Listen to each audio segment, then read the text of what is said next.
BA द्वितीय वर्ष तृतीय सत्र हिंदी ऐच्छिक प्रश्न पत्र क्रमांक 6 अर्थात प्रयोजन मूलक हिंदी भाग 1 में आपका फिर से स्वागत है। इसकी पहली तासिका में हमने हिंदी भाषा की उपभाषाएं क्रमशः पश्चिमी हिंदी, पूर्वी हिंदी, राजस्थानी हिंदी, बिहारी हिंदी और पहाड़ी हिंदी का संक्षेप में परिचय प्राप्त किया था। अब इन हिंदी भाषा उपभाषाओं की जो अलग अलग बोलियां हैं उनका थोड़ा सा संक्षेप में परिचय प्राप्त करने का आज प्रयास करेंगे। पश्चिमी हिंदी के अंतर्गत जो सबसे ज़्यादा बोले जाने वाली, लिखी जाने वाली, प्रयुक्त होने वाली बोली है उसका नाम है खड़ी बोली। इसी को प्राचीन और मध्ययुगीन काल में कौरवी कहा जाता था, क्योंकि ये कुरु प्रदेश में बोले जाने वाली थी। कुरु प्रदेश मतलब दिल्ली, आगरा, मेरठ और आसपास की, जहाँ कौरवों का कुरुक्षेत्र था, मतलब वो भाग जहाँ कौरवों पांडवों का राज्य था। खड़ी बोली का उद्भव शौरसेनी अपभ्रंश के उत्तरी रूप से हुआ है। महापंडित राहुल सांकृत्यायन ने इसे कौरवी नाम दिया है। महापंडित राहुल सांकृत्यायन ने खड़ी बोली को कौरवी नाम से पुकारा है। और जॉर्ज अब्राहम ग्रियर्सन, जो एक डच व्यक्ति थे, उन्होंने हिंदी भारत में आकर के हिंदी भाषा सर्वेक्षण का बहुत बड़ा कार्य किया है। उन्होंने इसे सरहिंदी नाम दिया है या सिरहिंदी नाम दिया है, या इन्होंने इसे वर्नाक्युलर हिंदी का भी नाम दिया है। मतलब एक खड़ी बोली जो सबसे ज्यादा प्रयुक्त होने वाली हिंदी की बोली है, जिसमें हम आप बातें करते हैं, वह कुरु प्रदेश की बोले जाने वाली भाषा है, जो शौरसेनी के उत्तरी रूप से निर्माण हुई है, जिसे महापंडित राहुल सांकृत्यायन जी ने कौरवी नाम दिया है। और सुप्रसिद्ध भाषा वैज्ञानिक जॉर्ज अब्राहम ग्रियर्सन इसे सरहिंदी, सिरहिंदी या वर्नाक्युलर हिंदी नाम से पुकारते हैं।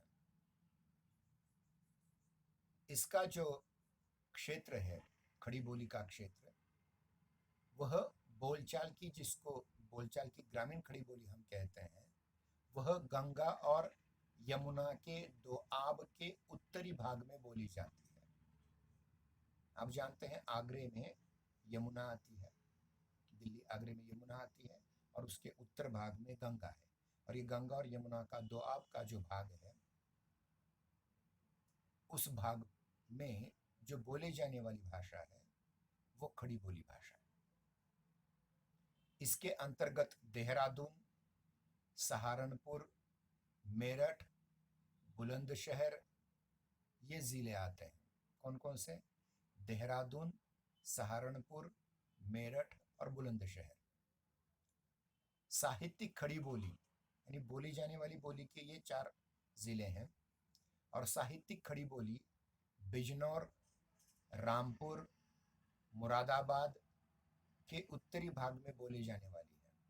इतना ही नहीं, अंबाला, जगादारी जिला तक ये बोली जाती है, जो पंजाब का भाग है, और मुजफ्फरनगर और संपूर्ण दिल्ली, ये इसका परिक्षेत्र है।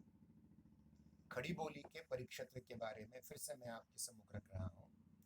देहरादून, सहारनपुर, मेरठ, बुलंदशहर, बिजनौर, रामपुर, मुरादाबाद का उत्तरी भाग, अंबाला, जगादारी, मुजफ्फरनगर और दिल्ली, ये इतना जो भाग है वह खड़ी बोली का अपना स्वयं का परिक्षेत्र है। हालांकि खड़ी बोली ने इस परिक्षेत्र की सीमा को तोड़ करके वो आज विश्व भर में क्रमांक 1 की बोले जाने वाली भाषा बन चुकी है, लेकिन मूलतः इसका जो क्षेत्र है वह इस प्रकार का है। दूसरी बोली है पश्चिमी हिंदी की ब्रजभाषा। इसका निर्माण शौरसेनी अपभ्रंश के मध्यवर्ती रूप से हुआ है।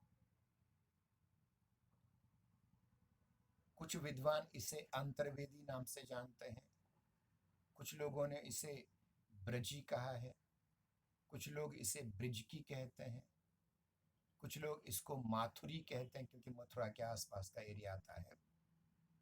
ऐसे बहुत से नाम इसे दिए जाते हैं, लेकिन ब्रजभाषा यह नाम इसका सर्वाधिक प्रयुक्त होने वाला नाम है। इसके क्षेत्र के अंतर्गत मथुरा, आगरा, अलीगढ़, कौलपुर, मैनपुरी, एटा, बदायूं, बरेली और उसके आसपास का क्षेत्र, गुड़गांव, भरतपुर, जयपुर, करौली और ग्वालियर तक, ग्वालियर का कुछ भाग, ये बहुत बड़ा क्षेत्र ब्रजभाषा का में है।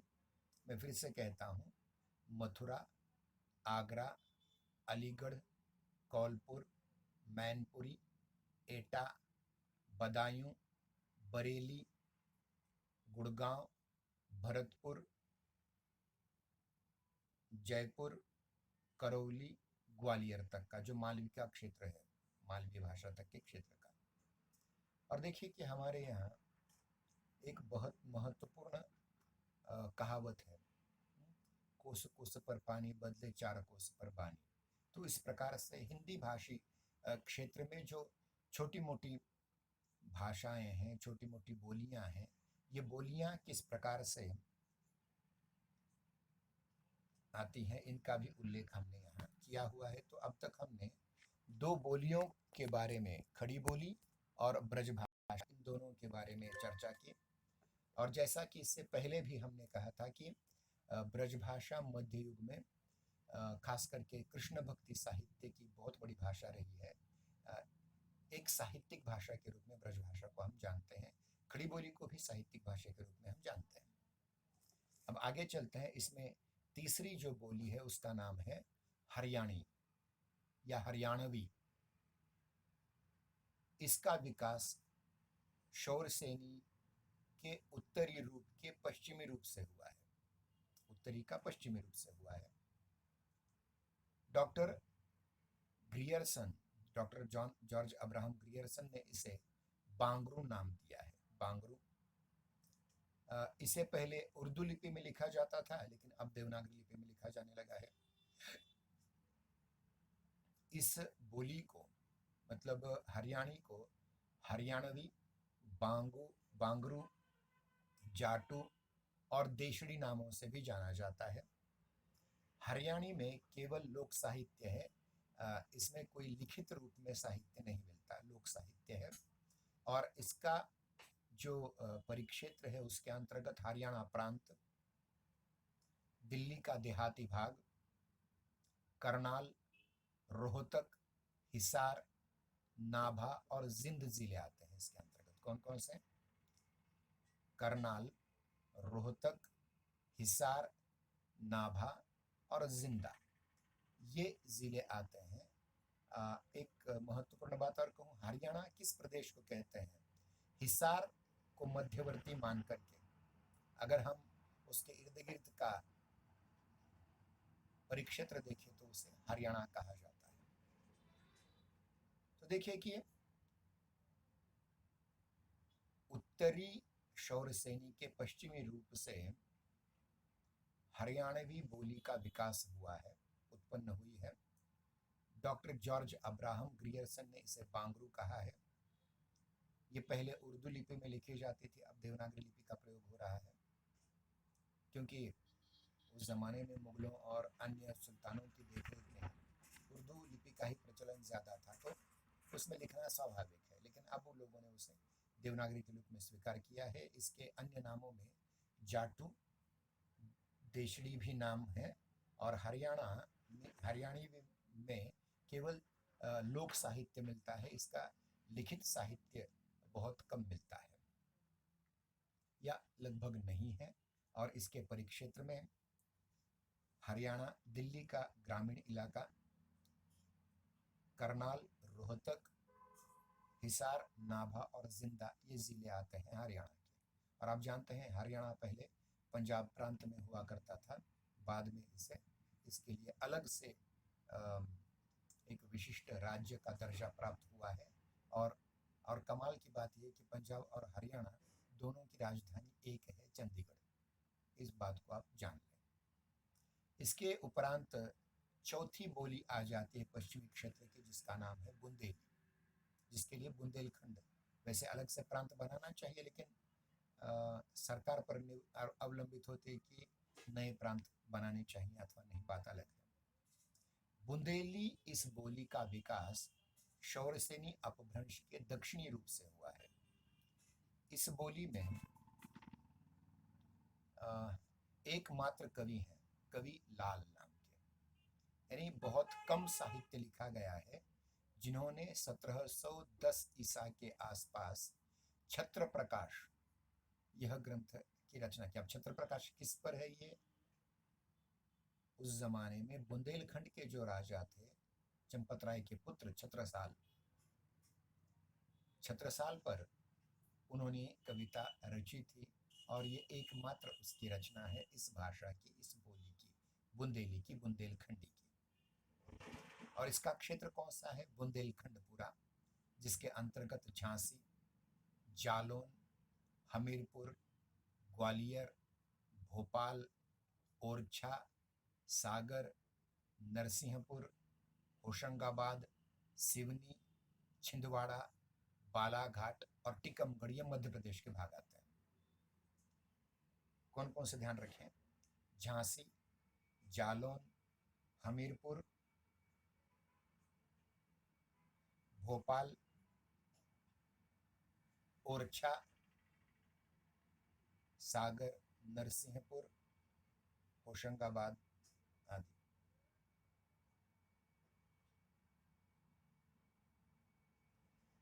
सिवनी, छिंदवाड़ा, बालाघाट, टीकमगढ़, ये सारे के सारे मध्य प्रदेश और उत्तर प्रदेश के भाग आते हैं।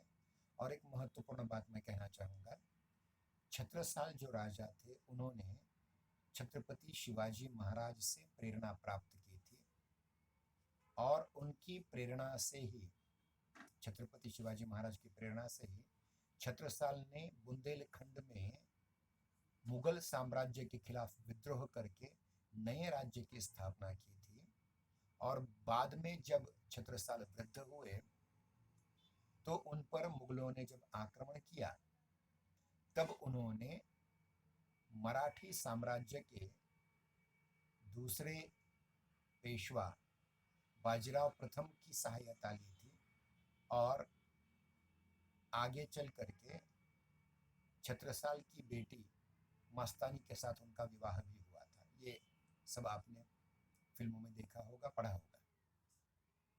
मैं केवल इतना संकेत करना चाहूँगा आपसे कि जब बाजीराव पेशवा ने उनकी मदद की और आगे चल करके बुंदेलखंड का संबंध महाराष्ट्र से आया, तो बाद में नेवाड़कर नाम के मराठी सरदारों का झांसी पर कब्जा हो गया। और बाद में आप जानते हैं कि इन्हीं की नेवाड़कर की पत्नी के रूप में हम झांसी की रानी, जो मनु बचपन में कहलाती थी, जो बाद में जाकर के लक्ष्मीबाई, महारानी लक्ष्मीबाई के नाम से विख्यात हुई, और उन पर सुभद्रा कुमारी चौहान ने एक लंबी कविता लिखी है। चमक उठी सन 57 में वह तलवार पुरानी थी, खूब लड़ी मर्दानी वह तो झांसी वाली रानी थी। बूंदेले हर बोलों के मुँह हमने सुनी कहानी थी, खूब लड़ी मर्दानी वह तो झांसी वाली रानी थी। मतलब मराठी साम्राज्य कहाँ तक फैल चुका था, ये भी आपने देखा। यहाँ तक ग्वालियर का भी उल्लेख हुआ है। यहाँ ग्वालियर, जहाँ छत्रपति शिवाजी महाराज के अन्य सिंधे सरदारों ने अपना साम्राज्य स्थापित कर लिया था, जिसके प्रतिनिधि के रूप में आज हम मोदी जी के मंत्रिमंडल में विमान उड्डयन मंत्री के रूप में हम जानते हैं कि वहाँ ज्योतिरादित्य सिंधिया आए हुए हैं जो शिंदे के वंशज हैं। तो ये जो उत्तरी भारत का परिक्षेत्र है उसको लेकर के हमने चर्चा की। पश्चिमी हिंदी की पांचवी और अंतिम बोली है कन्नौजी। इस कन्नौजी बोली का विकास शौरसेनी अपभ्रंश से हुआ है। आचार्य धीरेन्द्र वर्मा इसकी अत्यधिक समता के कारण इसे ब्रजभाषा की ही एक उपबोली मानते हैं। इसमें केवल लोक साहित्य रचा गया है और कन्नौजी का क्षेत्र है प्राचीन कन्नौज या कान्यकुब्ज साम्राज्य, राठौड़ों का कान्यकुब्ज साम्राज्य या कन्नौज साम्राज्य, जिसके अंतर्गत इटावा, फर्रुखाबाद, शाहजहांपुर, कानपुर, हरदोई, पीलीभीत ये क्षेत्र आते हैं। मैं फिर से इसके परिक्षेत्र के अंतर्गत आने वाले जिलों की परिगणना करता हूँ। इटावा, फर्रुखाबाद, शाहजहांपुर, कानपुर, हरदोई और पीलीभीत। तो एक प्रकार से देखा जाए तो हिंदी की पश्चिमी उपभाषा में पश्चिमी हिंदी के अंतर्गत 5 बोलियां आती हैं। खड़ी बोली, ब्रज, उसके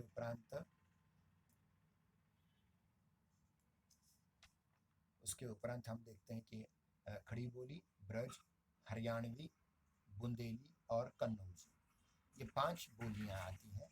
इसके उपरांत हम रुख करेंगे पूर्वी हिंदी की ओर। पूर्वी हिंदी में 3 बोलियां आती हैं, अवधी, बघेली और छत्तीसगढ़ी।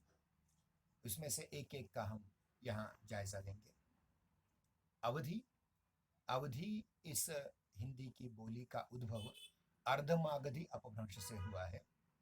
इसे कौशली भी कहा जाता है, कौसाली भी कहा जाता है और पूर्वी नाम से भी जाना जाता है।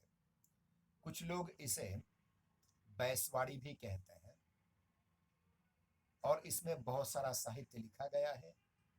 सूफियों में से मुल्ला दाऊद के चंदायन से लेकर के मलिक मोहम्मद जायसी के पद्मावत तक और राम काव्य लिखने में सबसे बड़े कवि गोस्वामी तुलसीदास जी ने भी रामचरितमानस इसी बोली में लिखा है। इसका जो क्षेत्र है वह है लखनऊ, जो प्रभु रामचंद्र जी के छोटे भाई लक्ष्मण के नाम पर रखा गया था। मूल शब्द था उसका लक्ष्मणपुर। लक्ष्मणपुर से बाद में जाकर के लखनऊ हुआ।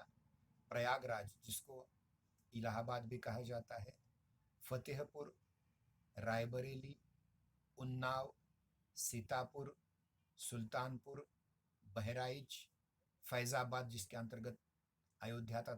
फैज़ाबाद नाम था अब तक, लेकिन योगी सरकार ने इस फैज़ाबाद जिले को अयोध्या जिला नाम से घोषित कर दिया है। गोंडा, प्रतापगढ़, बाराबंकी, खैरी, लखीमपुर और बस्ती, ये जिले इसके अंतर्गत आते हैं। मैं फिर से, अवधी, जिसका निर्माण अर्धमागधी अपभ्रंश से हुआ है, इसी को कौसली या पूर्वी नाम से जाना जाता है, जिसके क्षेत्र के अंतर्गत लखनऊ, इलाहाबाद या प्रयागराज, फतेहपुर, रायबरेली, उन्नाव, सीतापुर, सुल्तानपुर, बहराइच, फैज़ाबाद या अयोध्या, गोंडा, प्रतापगढ़, बाराबांकी, खैरी, लखीमपुर, बस्ती इत्यादि आते हैं। और जैसा कि मैंने पहले कहा था कि इस बोली में बहुत सारा साहित्य लिखा गया है। सूफी साहित्य और राम भक्ति साहित्य इसमें ज्यादातर लिखा गया है। यानी मुल्ला दाऊद का चंदायन हो, मलिक मोहम्मद जायसी का पद्मावत हो, अखरावत हो, या फिर हिंदी का सर्वाधिक लोकप्रिय काव्य महाकाव्य गोस्वामी तुलसीदास रचित रामचरितमानस हो, उसका आपने रेडियो पर बहुत बार सुना होगा, या फिर पुरानी हिंदी फिल्मों में रामचरितमानस का पाठ है और हनुमान चालीसा उसी का एक भाग है। ये हिंदुओं का एक पवित्र ग्रंथ माना जाता है। इसके उपरांत पूर्वी हिंदी की दूसरी बोली है बघेली, जो बघेल खंड इस परिक्षेत्र की सर्वाधिक बोली जाने वाली बोली है। इसका उद्भव भी अर्धमागधी अपभ्रंश से हुआ है। इसे दक्षिणी अवधि भी कहा जाता है, दक्षिण की अवधि कहा जाता है। इस बोली का मुख्य क्षेत्र रीवा होने के कारण इसे रिवाई भी कहा जाता है। बघेली को लिखने के लिए कैथी लिपि का प्रयोग होता था, जो ग्रामीण लिपि थी कैथी, अब देवनागरी लिपि का ही प्रयोग हो रहा है। इसके क्षेत्र में रीवा, नागौद या नागौर, शहडोल, सतना, मैहर, दमोह, जबलपुर, मांडला, बालाघाट, फतेहपुर, हमीरपुर और बांदा। रीवा, नागौर, शहडोल, सतना, मैहर, दमोह, जबलपुर, मांडला, बालाघाट, फतेहपुर, हमीरपुर और बांदा ये जिले आते हैं जो मध्य प्रदेश उत्तर प्रदेश से हैं। और इस परिक्षेत्र को नाम है बघेल खंड, इसलिए यहाँ की बोली को बघेली कहा जाता है। मैं फिर से कहता हूँ, पूर्वी हिंदी की दूसरी बोली है बघेली, जिसका उद्भव अर्धमागधी अपभ्रंश से हुआ है। इसे दक्षिणी अवधि भी कहा जाता है। इसकी बोली का मुख्य क्षेत्र रीवा जिला होने के कारण कुछ लोग इसे रिवाई भी कहते हैं। पहले इसके बघेली लिखने के लिए कैथी इस ग्रामीण लिपि का प्रयोग होता था, अब इससे देवनागरी लिपि के माध्यम से भी लिखा जा रहा है। इसके परिक्षेत्र के अंतर्गत रीवा, नागौर, शहडोल, सतना, मैहर, दमोह, जबलपुर, मांडला, बालाघाट, फतेहपुर, हमीरपुर और बांदा जिले आते हैं। अब इसके उपरांत पूर्वी हिंदी की तीसरी बोली है, बहुत महत्वपूर्ण, छत्तीसगढ़ी। इसका विकास भी अर्धमागधी अपभ्रंश से हुआ है और इसके लिए एक नया राज्य मुकर्रर कर दिया है मध्य प्रदेश में से निकाल करके, जिसका नाम है छत्तीसगढ़। छत्तीसगढ़ी इस बोली में केवल लोक साहित्य है और इसके क्षेत्र के अंतर्गत सरगुजा, कौरिया, बिलासपुर, रायगढ़, रायपुर, संबलपुर, कांकेर, नंदगांव, खैरागढ़, दुर्ग, जशपुर ये जिले आते हैं, जो अब छत्तीसगढ़ नामक अलग से प्रांत बन चुका है उसके। छत्तीसगढ़ी भाषा में लोक साहित्य केवल है, उसमें कोई लिखित साहित्य नहीं मिलता, पॉपुलर साहित्य नहीं मिलता।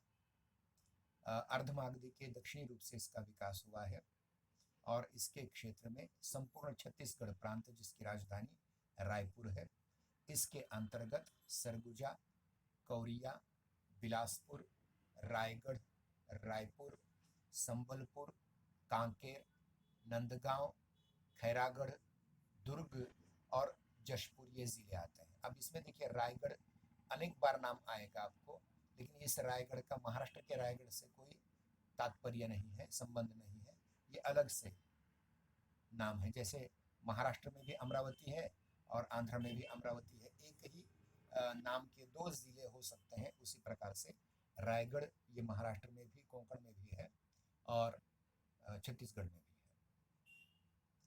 तो देखिए कि अब तक हमने पश्चिमी हिंदी की पांचों बोलियां,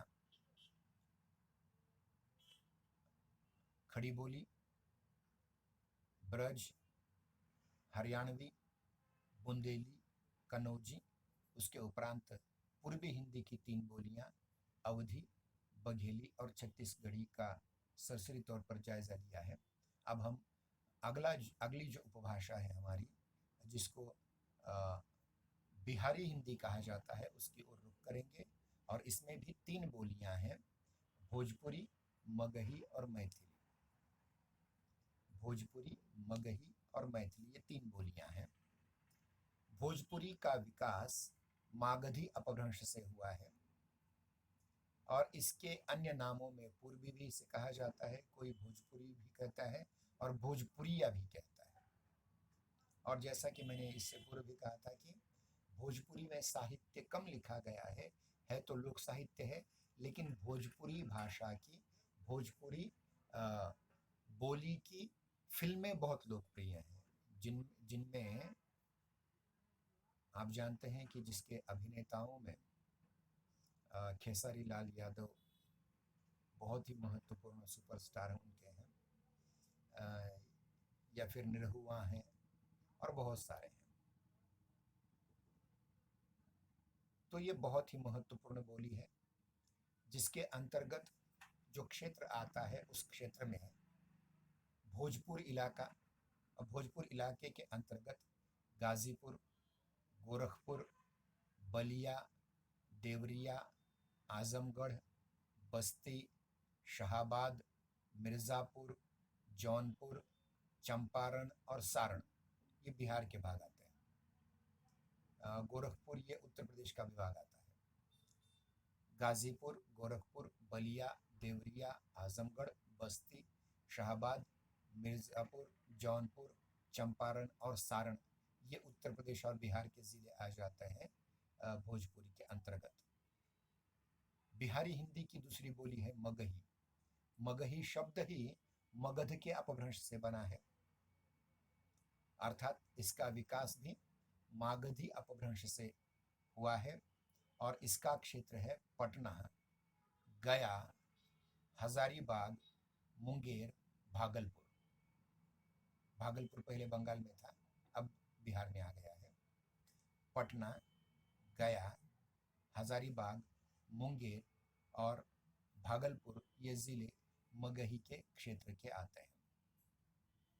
और तीसरी बोली है बिहारी हिंदी की, उसे कहा जाता है मैथिली, जिसका उल्लेख हमने पहले किया था कि विद्यापति और नागार्जुन जैसे महान कवियों ने साहित्य की रचना में इस बोली का प्रयोग किया हुआ है। इसका क्षेत्र दरभंगा, मुजफ्फरपुर, मुंगेर, भागलपुर, उत्तरी चंपारण, उत्तरी संथाल परगना, ये पूरा का पूरा मैथिली का क्षेत्र आता है। फिर से इनका उच्चारण करता हूँ मैं। दरभंगा, मुजफ्फरपुर, मुंगेर, भागलपुर, पूर्वी चंपारण, उत्तरी संथाल परगना, ये मैथिली के बहुत महत्वपूर्ण क्षेत्र हैं। और आदिकाल में विद्यापति ने इसी बोली में विद्यापति पदावली की रचना की, और आधुनिक काल में कवि नागार्जुन ने इसमें रचना की, जिसके एक ग्रंथ, एक कविता संग्रह, एक पत्र नग्न गाछ पर उन्हें साहित्य अकादमी पुरस्कार भी प्राप्त हो चुका है। तो इस प्रकार से हम देखते हैं कि मैथिली एक बहुत महत्वपूर्ण साहित्यिक भाषा है, जैसे ब्रज और अवधी खड़ी बोली है। ब्रज, अवधी खड़ी बोली और मैथिली बहुत महत्वपूर्ण काव्य भाषाएं, गद्य की भाषाएं हमारे सामने आती हैं। इसके उपरांत हम चलते हैं पश्चिम के पश्चिम क्षेत्र में, जिसको कहा जाता है राजस्थान। राजस्थान में बोले जाने वाली हिंदी की जो उपभाषा है उसको राजस्थानी कहा जाता है। इसमें मारवाड़ी, जयपुरी, मेवाती और मालवी, ये 4 बोलियां हैं। मारवाड़ी को ही पश्चिमी राजस्थानी भी कहा जाता है। इसका विकास शौरसेनी अपभ्रंश के उपनागर रूप से हुआ है। इसको साहित्यिक भाषा डिंगल भी कहा जाता है। इसको साहित्यिक भाषा डिंगल भी कहा जाता है और इसका एक नाम अग्रवाली भी है, क्योंकि अग्रवाल राजाओं द्वारा निर्मित हो सकती है। इसके क्षेत्र में जोधपुर, अजमेर, मेवाड़, किशनगढ़, बीकानेर, सिरोही और जैसलमेर है। फिर से कहता हूँ, जोधपुर, अजमेर, मेवाड़, किशनगढ़, बीकानेर, सिरोही और जैसलमेर।